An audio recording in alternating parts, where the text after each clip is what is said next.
Estamos de regreso y bueno, le cuento que retomo el tema que aquí ya le hemos informado que la presidenta Sheinbaum firmó hace unos días una iniciativa de reforma a la Ley Federal del Trabajo para dar seguridad social a los repartidores de aplicaciones digitales como Uber, Rappi y Didi. Y esto, bueno, pues estaría impactando a 658,000 personas, según las cifras del gobierno federal, 651 trabajadores de este tipo de servicios. Y esta iniciativa regularía el trabajo para conductores y repartidores de estas plataformas digitales en la propia Ley Federal del Trabajo para que se puedan inscribir en el Instituto Mexicano del Seguro Social. Y bueno, pues se hizo toda una explicación en Palacio Nacional por parte del secretario del Trabajo, Marat Bolaños. Se dijo en esa declaración que se tiene la necesidad de formalizar y dignificar el trabajo mediante regulaciones innovadoras y específicas para el sector, manteniendo la flexibilidad y la autonomía que son características propias de este modelo de negocio. Los trabajadores que ganen al menos un salario mínimo, el equivalente a 7,468 pesos al mes, accederán a las prestaciones del Seguro Social como protección ante riesgos de trabajo, seguro contra accidentes, enfermedades, incapacidades, licencias, maternidad, guarderías, pensiones, todo lo que engloba el propio Seguro Social. El SAT contabiliza a 658,000 trabajadores de las plataformas digitales. Esto dentro de la formalidad del caso. Así que bueno, hay discusión respecto al tema. Y le aprecio mucho que estén aquí para exponer sus respectivas posturas a Saúl Gómez, que es el vocero de Repartidores Unidos de México, RUM, y fundador de Ni un repartidor menos. Saúl, bienvenido. Carmen, un placer estar con ustedes. Un gusto que estés aquí. Sergio Guerrero es el secretario general de la Unión Nacional de Trabajadores por Aplicación, con quien ya habíamos hablado la vez pasada y ahora le hemos invitado a este debate. Sergio Guerrero, bienvenido. Gracias, Carmen, aquí estamos. A los dos, gracias. Saúl, ¿qué dices? ¿Sí o no a esto? Carmen, pues antes que nada puntualizar que sí hay avances dentro de esta reforma, sin embargo también hay que hacer énfasis, ¿no? O sea, no fueron transparentes en lo que ellos dicen. Mencionan que hubo diálogo hasta 2024, Sergio no me va a dejar mentir. La última, ¿Ellos, el gobierno? Ajá, el gobierno. O sea, la última reunión que tuvimos fue en diciembre del 2022, donde nos presentaron lo mismo, pero se llamaba subordinación flexibilizada. Con un universo de 500,000 trabajadores en plataformas, iban solamente a conservar el empleo 32,000 personas y los demás no tenían la manera de cómo contabilizar o asegurar que fuese esto algo que pudiera permitirse el trabajo. Ahora también aquí hay que dejar algo muy en claro. Ellos tienen cifras que no están actualizadas, o sea, el gobierno se sigue manejando con cifras de 2020 y, por ejemplo, hay una encuesta que recientemente salió de Buendía y Márquez, donde menciona que somos 2.5 millones de trabajadores en plataformas. Pero el gobierno dice 658,000, sí. 2.5 millones. 2.5 millones de personas. Bueno. Y si con 500,000 solamente íbamos a sobrevivir 32,000, con un universo de 2.5, seguramente más de 2 millones de personas van a quedar fuera de la posibilidad de generar un ingreso. ¿Por qué quedarían fuera?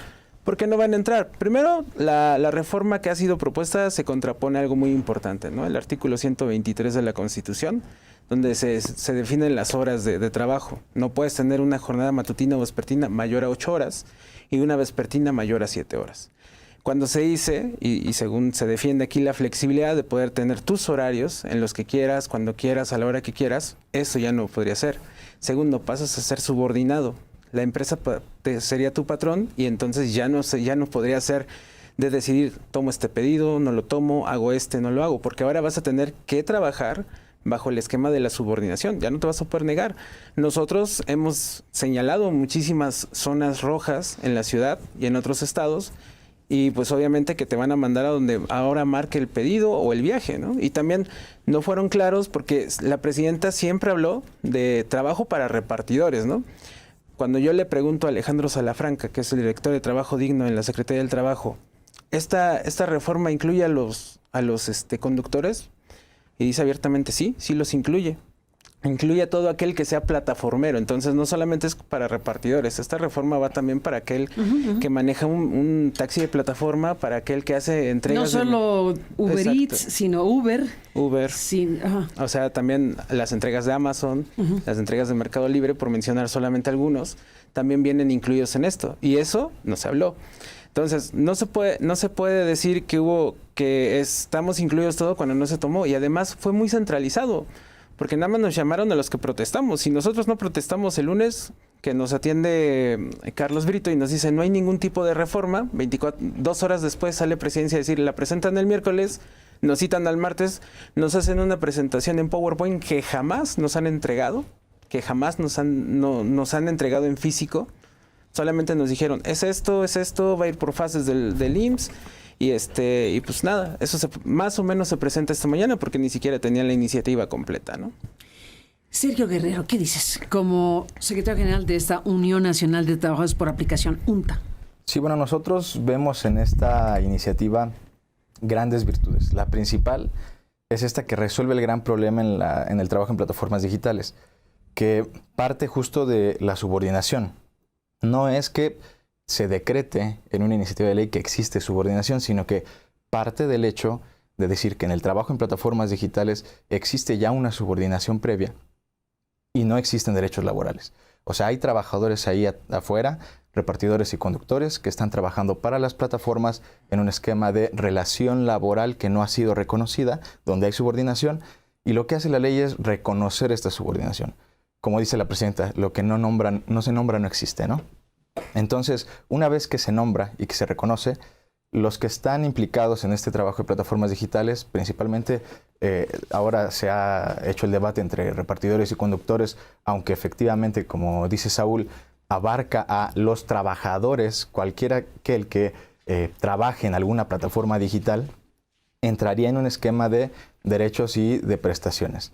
Nosotros lo que vemos ahí justamente es que se resuelve ese gran problema que ha sido, al menos en México, 11 años operando sin regulación, sin reconocer a sus trabajadores, y ahora que se plantea el avance en el reconocimiento, además se guardan cosas como la flexibilidad. El texto que nosotros conocemos es el que dice que los trabajadores seguirán decidiendo en qué momento y en qué hora trabajar, porque además es cierto que la Ley Federal del Trabajo tiene el apartado de la jornada laboral, donde se especifica que son 8 horas legales, pero estamos hablando aquí de un capítulo especial. Hay un capítulo donde están los trabajadores especiales, ¿no?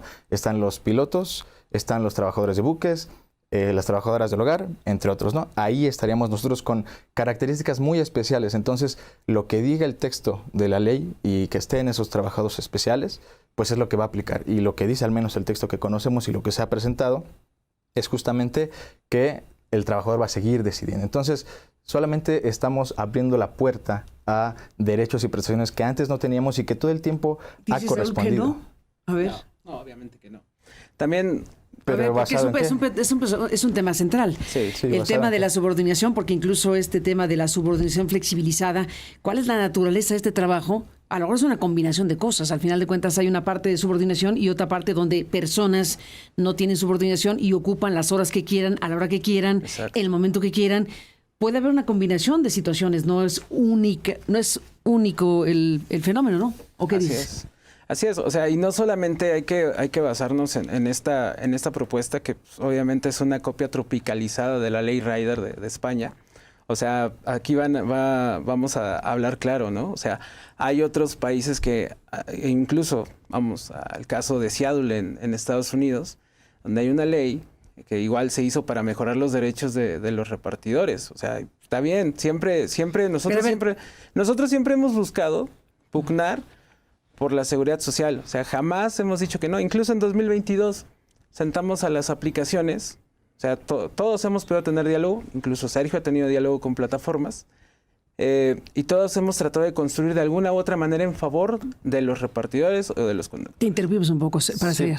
Pero rápidamente, dices, es un poco una combinación, pues, facilitada por las nuevas tecnologías, ¿no? La plataforma digital en sí misma, este avance tecnológico te permite dar esta percepción de libertad, ¿no? Que te permite conectarte en el momento que quieras, desconectarte en el momento que tú quieras, elegir tus horarios. Pero al final, cuando hablamos de una relación de trabajo, primero el dato, ¿no? La mayoría de las sentencias a nivel internacional, esta jurisprudencia internacional, ha determinado que sí existe una relación de trabajo en muchos países. En Reino Unido, en España, en Italia, en fin. Así trabajas 1 hora al día. Sí. O a la semana. Porque la subordinación no está ligada a los horarios. La relación de trabajo se configura si existen 3 características. Uno, que se preste un trabajo personal, es decir, que a la persona que se le encarga sea la que lo hace.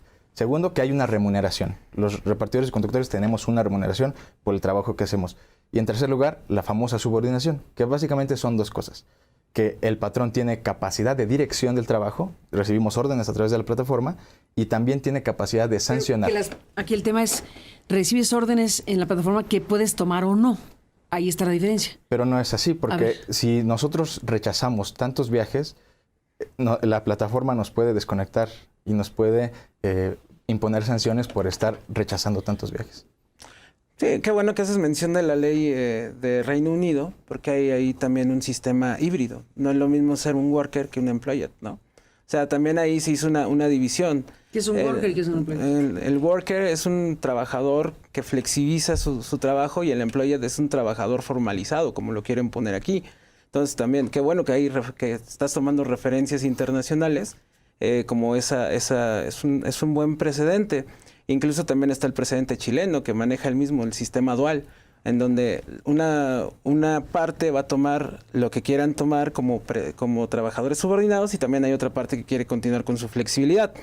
Lo cierto aquí es que allá afuera los compañeros, en su mayoría, no quieren un jefe, no quieren entrar a una seguridad social que está cayendo a pedazos, no quieren tener sindicatos. Entonces, ¿pero quién habla de la mayoría? Aquí hay 2 posturas. ¿Quién representa la mayoría? Sí, pero ¿Tú dices aquí... la mayoría o qué dices? A nosotros lo que tenemos de datos, y nosotros nos basamos en datos que da la academia y otras organizaciones. La encuesta de Buendía, que para empezar mandaron a hacer las plataformas con preguntas súper sesgadas que orillaban a los trabajadores a contestar una cosa u otra. Por ejemplo, ¿estarías dispuesto a tener seguridad social si eso implicara renunciar a tu flexibilidad? ¿Y no ese es el dilema? ¿Y no ese es el dilema? No, porque esa es la falsa discusión. No. ¿Ese es el dilema? Esa es una falsa discusión que han intentado promover las plataformas y aquí ni el repartidor menos. La falsa disyuntiva entre flexibilidad o derechos, cuando justamente, al menos lo que se plantea aquí, es un esquema que permite la flexibilidad y que además te permite acceder a derechos laborales. Es decir, nosotros de verdad vemos ahí una falsa disyuntiva, que además promueve el miedo a los compañeros repartidores y conductores de decir, si avanzas en la exigencia de tus derechos laborales, vas a perder tu flexibilidad. ¿Qué dices acá? Bueno, el hecho de que una mentira se repita 1000 veces no significa que sea una verdad, ¿no? Entonces, es lo que decimos acá, respecto a lo que dicen las plataformas. Correctamente. Entonces, nosotros, por ejemplo, voy a regresarme al ejemplo que no pude terminar. Nosotros en 2022 construimos algo que se llama el Decálogo. Y ahí, pues no es de apenas. En 2022 las plataformas dijeron sí a la seguridad social. O sea, sí, pero no con la subordinación. Nosotros hemos tratado de construir un esquema. A ver, ¿cómo sí? Ajá. ¿Cómo dirían que sí? Hablando de personas que están desempeñando un trabajo de esta naturaleza, Saúl Gómez, como vocero de Repartidores Unidos de México, ¿cómo sería el sí para ustedes? Por ejemplo, las personas que cumplan una jornada total o parcial a 40 horas estarían incluidas en la seguridad social, que las plataformas mismas están dispuestas a dar. Sin embargo, ellos dicen, o doy seguridad social o lo subordino. Es la parte que nosotros entendemos. Otra parte también... A ver, ¿cómo? Las plataformas dirán, si les doy seguridad social, los subordino porque al darle seguridad social es que son mis empleados. No, en esta parte ellos acceden a dar la seguridad social. Como una parte de convenio. Sí, de manera voluntaria. O sea, como si fuera un IMSS voluntario en el cual el repartidor o el... Como de buena onda, pues no es de buena onda. Ahora sería derecho. No, de buena onda sería que el gobierno fuera claro y transparente con las cosas que dice. No estar inventándose flexibilidad no continua o flexibilidad subordinación flexibilizada. La subordinación ya existe, no es de verdad algo de decreto, ¿no? Y el IMSS, antes de 2022, las plataformas varias veces en varias notas estuvieron diciendo que era inviable para la seguridad social. Y ahora hay un decálogo, y está asignado por las 3 plataformas. Y ahora que hay una regulación en puerta, ahora sí alcanza. Ahora resulta que sí. Y qué bueno que hablas del decálogo, porque hay dos documentos enfrentados, básicamente. El manifiesto de los trabajadores y el decálogo de las empresas. El manifiesto de los El trabajadores. manifiesto de los trabajadores, Claro. que fue Yo me acuerdo de ese sí, decálogo. termino de contarlo. No, déjame te cuento también el de ese manifiesto. ese manifiesto fue un donde documento acosaron en su construcción acosaron a los compañeros. No, sí lo voy a mencionar. Eso no o sea, sé. no fue perfecto, ¿no? Pero sí estuviste ahí. Sí, y tú Tú y también. tus no, yo no estuve ahí. Pero nosotros Yo no acusamos a nadie. Los que integraban este manifiesto acosaron a una compañera nuestra, integrante de una repartidora menos, que es miembro de la comunidad LGBT. No, o sea, llegaron al tema de hartarla tanto, de que no la dejaban comunicarse con nosotros, de que la estaban vigilando, de que la estaban incomodando tanto, que mejor la chica prefirió salirse de este encuentro de... Bueno, esos señalamientos... No, esos señalamientos son para están... Y sobre todo, la verdad sobre es que, todo decir cómo construyes bueno, vamos las a hablar cosas, de los ¿no? argumentos. ¿Cómo construyes las cosas? Ahí te va. Vamos a hablar de estos A ver, dos tu documentos. argumentación seria, Vamos a hablar Gabriel. de estos dos documentos, ¿no? A ver. Hay dos documentos enfrentados que se presentaron ante la Secretaría del Trabajo. Uno fue el manifiesto de las y los trabajadores de plataformas digitales, un esfuerzo de muchas agrupaciones y muchos colectivos y sindicatos a nivel nacional, que nos sentamos, nos pusimos de acuerdo y redactamos qué esperábamos de una iniciativa de ley. Y por otro lado, justamente el decálogo, que es una redacción que sale de las empresas, firmada por Uber, Didi, Rappi y ahora, bueno, también ni un repartidor menos, ¿no? Y es el documento que han promovido y más allá del origen de estos documentos, dos diferencias, ¿no? El manifiesto promueve y exige que se reconozca la relación de trabajo y el decálogo pues está bajo un argumento de prestación de servicios que no es una figura de relación laboral, que no tiene los derechos completos. Esos son los documentos. Ahora, pues qué bueno que lo minimices. Por ahí estuvo, no sé si lo conozcas, en la construcción de este decálogo, el doctor Manuel Fuentes Muñiz. Digo, ha acompañado luchas importantes de por eso. Usted, de verdad. Sí, está. Es un abogado laboralista. Por eso. Él no hubiera hecho esto. Él está ahí. Bueno, que él se defienda, ¿no? No, por eso. Yo nada más te menciono que... Porque tú lo haces con... construido por las empresas y ni un repartidor. Pues estuvo el doctor Manuel Fuentes Muñiz, estuvo la organización Nosotres, ¿no? Así como diferentes asesores. Entonces, antes de minimizar algo que se logró... solo lo nombro. Es la manera en la que lo señalo. dices, ¿no? No, solo lo señalo. Porque yo también puedo Documento decir... de las empresas. ¿Cómo puedes decir que tú representas a alguien que no quiere ser representado? O sea, ¿por qué si la mayoría de los compañeros dicen allá afuera que no quieren un sindicato, tú te dices como el sindicato que representa a todos? No, pues nuestro sindicato está conformado desde 2020 y representa a sus afiliados. Yo jamás he dicho que represento a todos los conductores y repartidores. Nosotros aspiramos en algún momento a poder hacerlo. ¿Cuántos son ustedes? Nosotros ahora somos 3.500 compañeros a nivel nacional con 5 representaciones en Colima, Guanajuato, Baja California, Tamaulipas y San Luis Potosí. ¿Y ustedes? Nosotros, como ni un repartidor menos, tenemos 6 años como colectivo, tenemos 23 representaciones a nivel nacional. Pero bueno, hablar de nosotros es lo de menos. Nosotros ahorita estamos como Repartidores Unidos de México, que conformamos a más de 24 organizaciones a nivel país. Entonces, hablar de cuántos traes, me recuerdo una reunión que se tuvo con un senador de cuántos traen, ¿no? Acá los compañeros no son botín político, ¿no? Así les Porque preguntaron, ¿y ustedes cuántos traen? ¿Cuántos traen? Bueno, yo pregunté para saber la dirección de cada quien, no con afanes políticos de ver si me conviene o no para irse. Nosotros reivindicamos, aunque yo sé que la figura sindical está muy vilipendiada en general, pero nosotros reivindicamos la figura sindical como la organización que puede representar a los trabajadores ante la patronal. Órale. Entonces, en ese sentido, pues es que nosotros reivindicamos habernos formado como sindicato, porque nosotros tenemos reivindicaciones de tipo laboral. Entonces, es por eso que pues somos sindicato y hemos ido creciendo mucho. Oye, y un sindicato como tú, porque me acuerdo que en un último encuentro que tuvimos hablabas del marxismo y todo, ¿debe ser fondeado por el AFL-CIO de Estados Unidos? Por el sindicalismo internacional, Sí, otros sindicatos, claro. Ajá, por el Centro de Solidaridad gringo. Sindicatos. Sí. Al final, ¿Está relacionado con Napoleón Gómez Urrutia también? Sindicatos al final. Ah, mira. Sí, aquí pues, estamos hablando de una identificación de clases. Sindicatos. Pero me importa el planteamiento. ¿Podrías clarificar este punto? Sí, mira. A ver, Sergio Guerrero, el tema del financiamiento de UNTA directamente. Sí, el financiamiento que nosotros tenemos para algunas campañas, ¿por qué no nos dan dinero? Nos proveen folletos y nos proveen ¿En medios. especie? En especie, sí, no, dinero no nos dan.